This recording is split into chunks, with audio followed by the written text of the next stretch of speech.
Hey everybody, this is a quick video in case you have X7 waterproof bone conduction wireless Bluetooth headphones and you need to do a hard reset to the factory default settings on them. Now you're going to want to do this for one of two reasons. The first one is troubleshooting. If your headphones are not working or they're not pairing with Bluetooth or they're not syncing or connecting to your device, or a hard reset can fix a lot of these issues.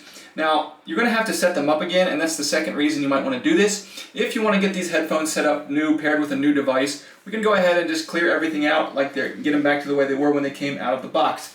So all we need to do is first we're going to come in on the power button, we're going to turn them off, or make sure they're off if they're already off. And then we're going to press and hold the power button for more than 7 seconds. And we're going to do that until the blue light on it flashes 4 times, indicating that your headphones have been reset and all the pairing information has been deleted. Once that happens, you can go ahead and turn them on and set them up as a brand new set of earphones.